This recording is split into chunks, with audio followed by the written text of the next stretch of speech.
35 साल से दो आदमी का शासन है बिहार में जी, लालू प्रसाद और नीतीश। अब जब तुलना आप करते हैं, और वही बात जमुई में है, यहाँ भी दो परिवार। हम राजनीति में क्यों आए? हम पत्रकार रहे, हम मतलब स्पष्ट बात की, आपसे घरेलू बात कर रहे हैं। और 30 साल के पत्रकारिता में हमको जब भी न्यूज बनाते थे ना, तो जनता बोलती थी कोई विकल्प रहेगा तब ना।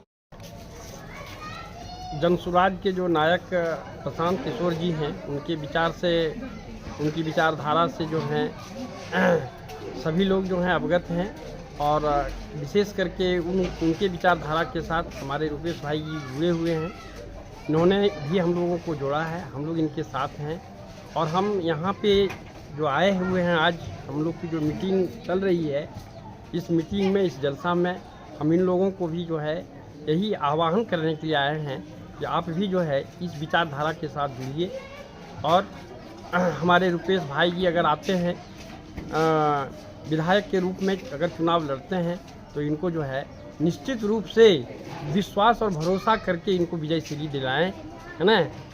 हम आपको विश्वास दिलाते हैं, ये जीवन भर आपका जब तक रहेंगे, ये आप लोगों की सेवा करते रहेंगे, इसमें कहीं कोई कोताही और कमी नहीं होगी। हमारे रुपेश भाई जी अगर प्रतिनिधि बन के आ जाएं, जनप्रतिनिधि बन के, तो कैसा रहेगा, कैसा महसूस? अच्छा रहेगा, बहुत अच्छा लगा। इनको तो हर लोग पहचान रहे हैं, अच्छा। खास करके खैरमा के आदमी तो पूरे पहचान रहे हैं इनको। अच्छा अच्छा अच्छा, आप क्या कहेंगे? अगर ऐसा लोग विधायक का लोग अपील किए कि आप जैसे लोगों को आगे आना चाहिए, तो क्या कहेंगे? ठीक है, आना चाहिए कि नहीं? आना चाहिए, जरूर हाँ। क्या कहेंगे? हाँ ठीक है, हैं? ठीक है। मैंने ऐसे लोगों को आना चाहिए, है कि नहीं? 50% बना हुआ और हम लोग सब मिलकर के 100% क्या कहेंगे रुपेश भाई के लिए? ना भाई ठीक है, जब उनका होगा तो बढ़िया बात है। हैं? हाँ बहुत बढ़िया। आप भी कुछ कहेंगे? हाँ चाहिए कि जो उन्हीं के साथ है हम लोग। देखिए, जनसुराज का जो शुरुआत हुआ, इसको हम बहुत दिन से यूट्यूब पर देख रहे थे, तो मेरे मन में आया कि इनकी सोच, इनकी विचार को देखकर, तो हम इनका यूट्यूब पर एक बार नंबर आया था, मोबाइल नंबर। हमने बहुत पहले, आज से 8-9 महीना पहले की बात बता रहे हैं, हम एक बार कॉल किए। उस वक्त इनका उत्तरी बिहार में चल रहा था, दौरा चल रहा था। पदयात्रा। तो ऑफिस से 1-2 बार फ़ोन भी आया मेरे पास, लेकिन हम कहा कि भाई जब इस पार आ जाए तो फिर हम लोग इधर कोऑपरेट करेंगे। उस पार थोड़ा हम लोग का दूर पड़ता है, इसलिए उस पार अटेंड नहीं कर सके। अच्छा लगा इनका बोल, जो है, जो समाज के अंदर, जो समाज के बारे में सोच रहे हैं, बहुत अच्छी इनका सोच है। हर पार्टी से अलग सोच है, इसलिए हम लोग ज़्यादा से ज़्यादा कोशिश करेंगे इनको कोऑपरेट करने की। अपना परिचय बता दें। मेरा नाम मोहम्मद खुर्शीद अंसारी है, मेरा घर इस्लाम नगर है। अपने लोगों से ज़रूर कहना चाहूँगा कि देखिए, एक शरीफ आदमी, एक अच्छा आदमी, एक ईमानदार आदमी, वो ईमानदार आदमी को ही ढूंढता है, ईमानदार आदमी को ही खोजता है, शरीफ आदमी खोजता है। और आप अक्सर देखते होंगे कि जो आदमी जिस मिजाज का होता है ना, उनकी दोस्ती वैसे लोगों से होती है, बिल्कुल उन्हीं से पटता है, उन्हीं से उनका लगाव रहता है। थोड़ा सा भी लगेगा कि मेरे से मिजाज अलग है, तो वो आदमी उससे नहीं। ठीक है, तो मैं जो इसमें आया, प्रशांत किशोर जी का जो मैंने देखा विचारधारा, और इनका जो मैंने देखा तरीका काम करने का और लोगों के बारे में चिंतन मनन करने का, तो मैं भी उनसे प्रभावित हुआ। तो लगा कि नहीं, बहुत अच्छे व्यक्ति हैं, और इनकी बात जो है, इनकी विचारधारा को लोगों तक पहुंचाना चाहिए, लोगों तक जाना चाहिए, और लोगों को जुड़ना चाहिए। यही मेरी सोच है, और इसी के साथ मैं इनके साथ। अपना परिचय बता दीजिए। मेरा नाम मोहम्मद खुर्शीद आलम, जमुई। पिछले 35 साल से दो आदमी का शासन है बिहार में जी, लालू प्रसाद और नीतीश। अब जब तुलना आप करते हैं, और वही बात जमुई में है, यहाँ भी दो परिवार। हम राजनीति में क्यों आए? हम पत्रकार रहे, हम मतलब स्पष्ट बात की, आपसे घरेलू बात कर रहे हैं। और 30 साल के पत्रकारिता में हमको जब भी न्यूज बनाते थे ना, तो जनता बोलती थी कोई विकल्प रहेगा तब ना, आप फालतू का बात करते हैं। तो हम देखते थे, सर टेरर था दो परिवारों का, कोई आदमी, आम आदमी चुनाव नहीं लड़ सकता था। तो हमने कहा कि चलो विकल्प एक बार दे देते हैं जनता को। और संजोग देखिए सीपीआई जैसी बड़ी पार्टी ने कहा कि टिकट इनको दिया जा सकता है, क्योंकि आपके लिए हम आम आदमी गरीब के लिए संघर्ष करते रहे।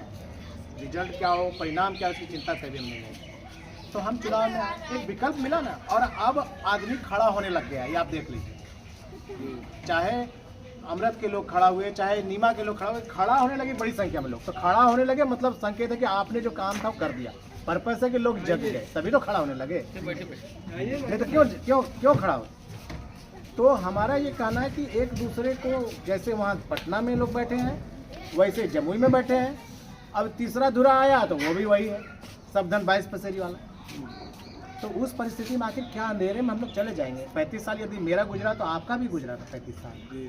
35 साल अंधेरे में गया ना, हिंदू मुसलमान करके, अन्य जात का धर्म का बात करके गुजार दिया ना। कभी कहा कि नाला क्यों नहीं है, कहा कि यहाँ उद्योग नहीं है, कहा कि जब यहाँ से जो बच्चा जाता है, आप कल्पना करिए कि यहाँ से जो बच्चा चला जाता है गुजरात, जो बच्चा चला जाता है कर्नाटक, जो चला जाता है महाराष्ट्र, वहाँ पर उसको हिंदू मुसलमान बोलता है? बता दीजिए आप में से कोई बोलता है? अगर क्या बोलता है? बिहारी है सारा, यही है ना।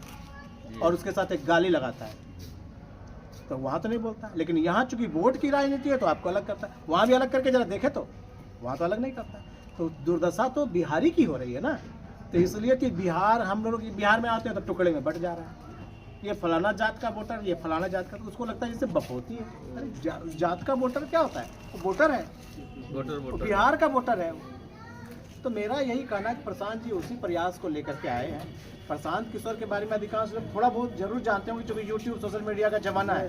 लेकिन एक बात हम साफ कर दें, हम भी सीपीआई से जब रिजाइन किए, क्योंकि हमको लगा कि जो काम करने के लिए हमको बुलाया गया था वो काम हो नहीं रहा है। सब लोग ठग रहा है, कोई बीड़ी मजदूर बना करके, तो कोई फलाना धर्म के नाम, तो वैसे नहीं होता। हम नहीं कुछ कर पाए, लेकिन हम आपके लिए खड़े तो हो सकते हैं भाई।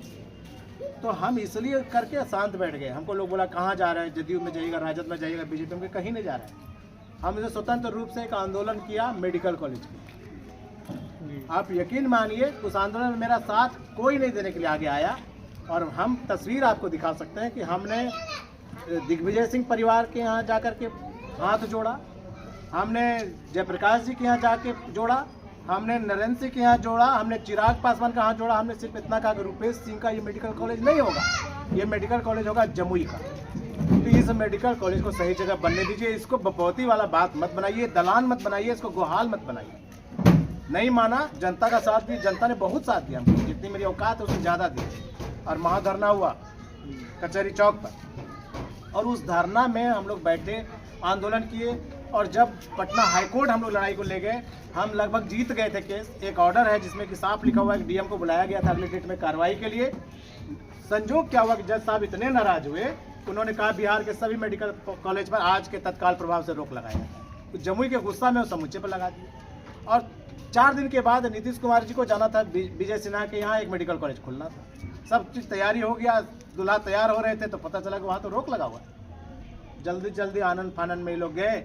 और हम तो अब क्या बोले, जुडिशरी पर तो बहुत बात नहीं बोल सकते हैं खुले में। लेकिन उसके बाद उस मुकदमा को स्पेशल चीफ जस्टिस साहब ले लिए और कहीं इसमें ऑर्डर हम पास करेंगे और मुकदमा खारिज कर देंगे। एक ही केस में 2 ऑर्डर।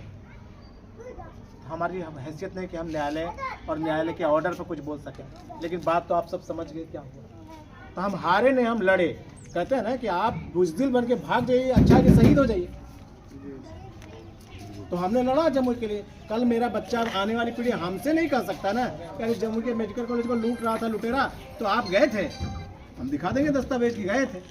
हम 2 साल 3 साल तक संघर्ष किया और सब लोग, जितने लोग हैं अमूमन सब लोगों ने साथ दिया। लेकिन इन नेताओं ने लूटा। आज भी फिर वही दौर, आज जो माहौल खराब कर रहा है वही नेता कर रहा है। आप बताइए, कोई आदमी सोच के देखिए कि बेला में मेडिकल कॉलेज बनने का आप उसमें इलाज करा पाइएगा? कभी जा सकता है कोई आदमी? हमने क्या लड़ाई लड़ी? हमने लगा कि रुपेश सिंह को ठेका दे दीजिए, ये मेरी लड़ाई थी। तो मेरा कहना ऐसा, जो भी सच्चा रुपेश सिंह हो, चाहे खुर्शीद जी हो, चाहे अनिल जी हो, चाहे जो भी आप में से कोई हो, अगर एक सच्चा लड़ाई लड़ रहा है उसमें साथ होना चाहिए हम सबको। वो जमुई के हित की बात की। अब जमुई को उतना बड़ा नुकसान कर दिया है इन लोगों ने मेडिकल कॉलेज के नाम पर कि आपको पटना जाना, देवघर जाना आसान है, लेकिन बेला जाना आसान नहीं है। अब पटना एम्स में इलाज करा सकते हैं। बोलिए हम झूठ बोल रहे हैं, गलत बोल रहे हैं क्या? सही नहीं जा सकते। और उसको इन लोगों ने खाली ईगो बना करके वहाँ पर खींच करके ले जाकर खराब कर दिया। एक उद्योग नहीं लगाया। हर नेता के भाषण में आप सब सुने होंगे, चीनी मिल लगा देंगे, फलाना लगा देंगे। अगर लगा देता 100 बच्चा तो काम आता। अब जन स्वराज में प्रशांत किशोर जी करते क्या थे कि वो चुनाव के रणनीतिकार हैं। सबसे पहले 14 में वो आए, हर हर मोदी घर घर मोदी का नारा उन्हीं का दिया हुआ है और उन्होंने नरेंद्र मोदी जी को जिताया और आज वो अपने रुतबे में है। उसके बाद वो बिहार में जब नीतीश कुमार सड़क पे आने वाले थे तब प्रशांत किशोर जी को पकड़े, तब उन्होंने नारा दिया नीतीश कुमार है बिहार में बाहर है। ये प्रशांत जी का नारा था। उन्होंने डूबा हुआ व्यक्ति को निकाल करके बाहर किया, वो फिर सरकार में आया। ममता बनर्जी को जिताया। ऐसे ऐसे कई स्टेट में मुख्यमंत्री उन्होंने बनाया है। हमको मन में इच्छा होती थी, हम भी सोशल मीडिया के आप साथी जैसे जगे हुए व्यक्ति हैं, हमेशा रहते हैं, तो हम देखते थे तो हमको गुस्सा आता था कि प्रशांत किशोर मिले तो हम पूछेंगे कि आप सबको गंदा लोग को क्यों जिताते हैं भाई? अगर आप में कोई दम है, अगर आपको ईश्वर शक्ति दे दे कि भाई इसको राजा बना सकते हैं तो जो योग्य है उसको बनाइए। तो आप ये नालायकों को बना रहे हैं बार बार मुख्यमंत्री साहब जो बिहार को लूट रहा है। तब तक उन्होंने यूट्यूब पर अपने भाषण में साफ साफ कह दिया कि अगर मैं प्रशांत किशोर बन करके आम आदमी के बीच जाता तो हमको कोई नहीं पूछता। हमने अपनी शक्ति दिखा दी कि मैं बना सकता हूँ, मैं किसी को जिता सकता हूँ, मैं मुख्यमंत्री बना सकता हूँ। अब लोग मुझे पहचानने लगे हैं। अब मैंने प्रण किया, कसम खाया है कि अभी इन चोर लुटेरों को मत नहीं जिता। अब बिहार का जो सच्चा व्यक्ति खड़ा होगा, चाहे वो गरीब हो चाहे उसके पास पैसा हो ना हो, उन्होंने नारा दिया है, अगर वो सच्चा है, समाज का उसको समर्थन है, तो उस व्यक्ति के साथ प्रशांत किशोर खड़ा रहेंगे और जन स्वराज खड़ा रहेगा। बोलिए कितनी अच्छी बात है। हम इस बात से प्रभावित हैं। आप भी हमको लगता है इस बात को अच्छी बात कहेंगे। अभी प्रशांत किशोर जब छात्र के आंदोलन में खड़ा हो गए तो उनका विरोध शुरू कर दिया। वो कहने लगा गाड़ी कहाँ से लाए। अब कह रहा है वो बच्चों को, जो लड़का हैदराबाद में था, अहमदाबाद में था, गुजरात में था, वो लोग को बुला करके उन्होंने नौकरी दे दिया है अभी अपने यहाँ सर्वे के नाम पर ही। तो आपका 50 बच्चा को सरकार में तुम्हारे पास फंड है, तुम नौकरी नहीं दे पा रहे हो। प्रशांत किशोर अगर आपके 100 बच्चे को भी आपके इलाके का नौकरी दे दी है, सर्वे करने के लिए, जानकारी देने के लिए, कुछ के नाम पर सैलरी दे रहा है ना, उसका भोजन चल रहा है ना, वो हैदराबाद में नहीं है ना, अपने माँ बाप के साथ बैठ के रोटी खा रहा है ना, बिहार में है ना। तो वो व्यक्ति अपने कमाई का पैसा आम जनता के बीच बांट रहा है, हम उसके साथ क्यों ना खड़ा हो बिहार में अगर एक कोशिश कर रहा है। तो हम यही बताने आपको। जन स्वराज के जो नायक प्रशांत किशोर जी हैं, उनके विचार से, उनकी विचारधारा से जो हैं सभी लोग जो हैं अवगत हैं और विशेष करके उनके विचारधारा के साथ हमारे रुपेश भाई जी जुड़े हुए हैं। इन्होंने भी हम लोगों को जोड़ा है, हम लोग इनके साथ हैं और हम यहाँ पे जो आए हुए हैं, आज हम लोग की जो मीटिंग चल रही है, इस मीटिंग में, इस जलसा में हम इन लोगों को भी जो है यही आह्वान करने के लिए आए हैं कि आप भी जो है इस विचारधारा के साथ जुड़िए। और हमारे रुपेश भाई जी अगर आते हैं विधायक के रूप में, अगर चुनाव लड़ते हैं तो इनको जो है निश्चित रूप से विश्वास और भरोसा करके इनको विजय श्री दिलाएं, है ना। हम आपको विश्वास दिलाते हैं, ये जीवन भर आपका जब तक रहेंगे ये आप लोगों की सेवा करते रहेंगे, इसमें कहीं कोई कोताही और कमी नहीं होगी।